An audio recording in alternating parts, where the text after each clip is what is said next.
What is up, guys? This is Jared Spalding here, and today I just want to first of all say thank you guys a lot for helping me reach 250 subscribers. I know that's not like some huge milestone for most people, but for me that's pretty good. I was pretty impressed to have that many, and also, I am on my way to 50,000 views, halfway to 100,000. It's pretty impressive also, I think, for a channel of my size. Growing very rapidly at 6,500 views per month now, so... and my one video, Value of a Buffalo Head Nickel, is growing by itself at over 1,000 views a month. I mean, it's growing insanely fast right now compared to before, So I do want to say thanks for all those things, and for that, I'll be trying to do a really good video for you guys today. Sorry for not filming yesterday, but honestly, I was feeling really nauseous yesterday towards the end of the day when I was going to film, and I figured that the video was going to be awful. If I was completely nauseous and feeling like I was going to throw up when I'm trying to make a video, I figured that the quality of it would have been really bad. So I was like, you know what? Instead of making a terrible video today, I'll just make a really good video tomorrow. So that's what I'm trying to do for you guys. And what I'm going to be talking about is why precious metals are valued by man. Why does man value silver and gold? So, honestly, this is kind of more, fact and opinion together. So really, I do believe it starts with a very, very, ancient rooting in the fact that, people have, I guess, always associated, especially gold and even silver too, with royalty, and as something that only royalty could have, something that was reserved, and therefore, it was something that the common people wanted. They thought, well, if I have this, then I would have something that a rich person would have. That would make me, in a way, special. And that is really where I think it started with, it's something that royalty had, other people didn't, and that's where the supply and demand thing really started to come in. Because the demand was going way up as, the very wealthy, the very top, 1% of people were able to afford, silver and especially gold, while nobody else could.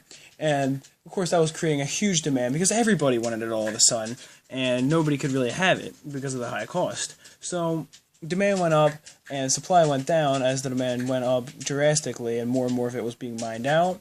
And over time, it wasn't really seen as an investment immediately, but very quickly it became, realized as real money.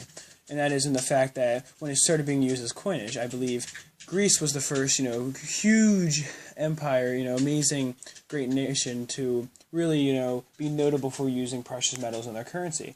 They're also the first nation to be notable for taking precious metals out of their currency and having an entire collapse afterwards, which Rome also followed suit. So, precious metals were very early on valued as real money, valued as coinage, and that type of thing, being refined for its true value.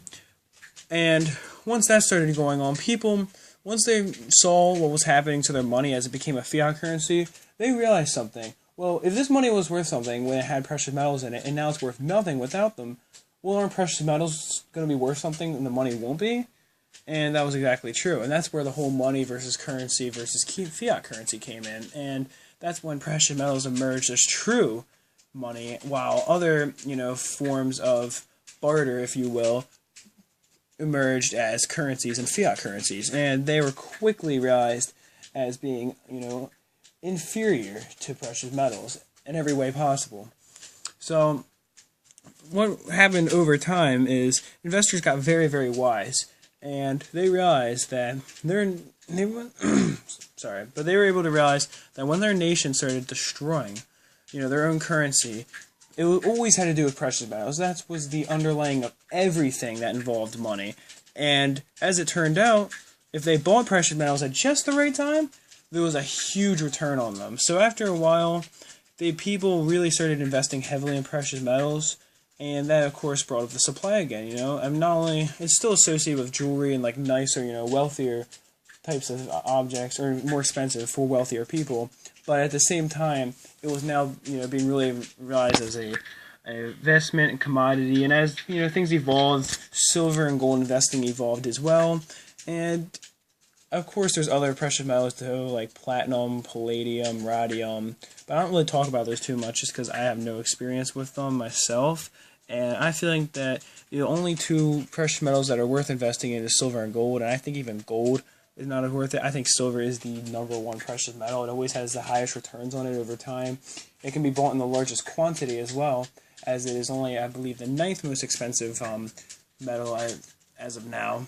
So, as opposed to gold, which is the most expensive metal. That's at least, common enough to be bought.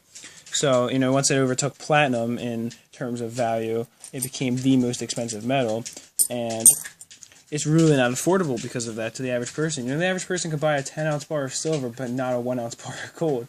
And the whole 10-ounce bar of silver thing is still going to be 7 times cheaper than a 1-ounce bar of gold. And that is pretty sad to think that, gold is so much more valuable than silver. Silver is so undervalued compared to it, and that's where I think it's the best market. But, basically, I believe that, like I was saying, it started out with royalty, and then people really realized that precious metals were the true, what really retained true value, and that they were making a lot of money by safeguarding themselves with the precious metals and protecting themselves. And they also became universally accepted. This right here is universal currency. I mean, it might bear the U.S. Engravings on it, but at the same time, 90% silver, 35% silver, 40% silver. All of that silver, it's going to be worth something in another country still. It's worth something everywhere. U.S. currency has to be exchanged, and not only that, but also it has nothing truly valuable backing it up. And so that's where investors really saw the potential of precious metals to create wealth for themselves. And like I've said, over time it has evolved to today where now there's many different forms of investing, not just physical investing, but also investing online. And there's a lot of just potential gain out there, and a lot of investors are wise enough to see it. People making money off of media bubbles and stuff like that, and just attention spikes, and now really they retain value due to supply and demand. I've talked about this before, of course, about how it makes them valuable, but briefly.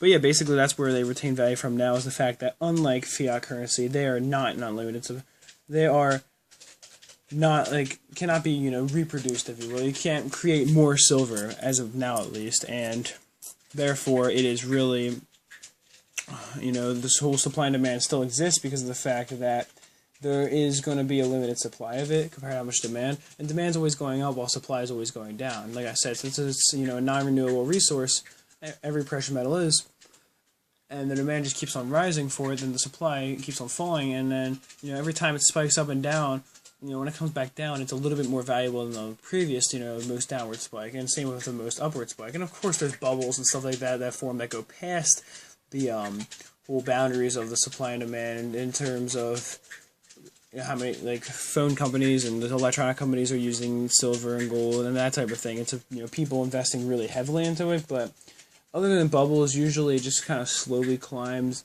for a while, and then it might spike up and everything, So, but other than that, it kind of follows a simple pattern. But anyway, guys, I hope you did enjoy the video. Like I said, thanks for helping me reach all these milestones. 2 videos with over 2,000 views now. And that is it for now. Peace, love, and much respect.